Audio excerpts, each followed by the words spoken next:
Alors l'aventure avec le Collège des Bernardins a commencé en 2020, alors que Jean Roche du Mont-Saint-Priest avait remarqué mon travail sur les nuages lors de ma participation à Nuit Blanche Paris, à l'église Saint-Séverin, où j'avais réalisé une installation sur le thème du cloud computing.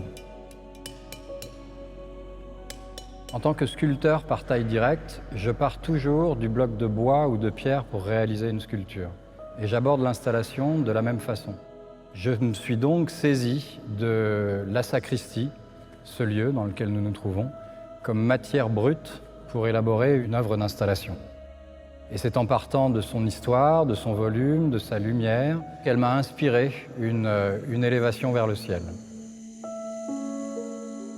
La première étape, j'ai participé à une biennale d'art contemporain à Kyoto, au Japon, et je me suis servi de cette biennale d'art contemporain pour faire un laboratoire en fait des idées que j'avais. Donc j'ai fait une œuvre miniature, on va dire, au Japon, de cette installation que j'ai par la suite monumentalisée dans la sacristie du Collège des Bernardins.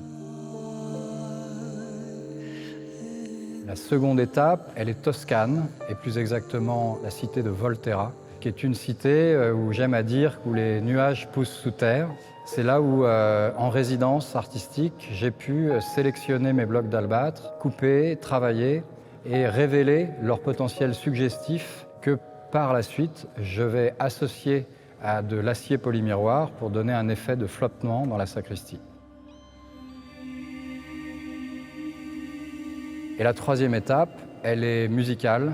C'est une étape qui commence et qui se poursuit, on va dire, depuis une quinzaine d'années avec mon ami Mathias Durand, sur la création de l'atmosphère sonore dans laquelle l'ensemble de l'installation plastique baigne et qui complète et conforte son potentiel immersif.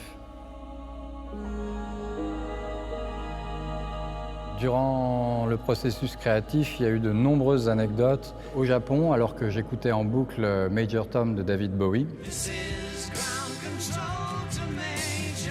je cherchais en même temps un magasin de pigments pour pouvoir réaliser mon ciel bleu. Alors que je ne parle pas japonais, je suis allé vers un magasin très ancien qui avait pour nom la nuance des nuages. Et quand je suis rentré dans le magasin, j'ai découvert avec émerveillement que David Bowie, en son temps, était venu acheter du bleu. Et j'ai trouvé la coïncidence plus qu'amusante.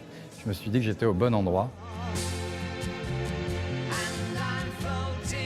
C'est à partir de là que non seulement j'ai acheté le bleu, que j'ai fait mon ciel au Japon, et que, après coup, je suis retourné voir ce vieux maître des couleurs pour lui demander de réaliser ce fameux pigment à partir d'albâtre, de poussière d'albâtre, qui donnera donc le bleu que vous connaissez ici et que j'ai baptisé le bleu Bernard.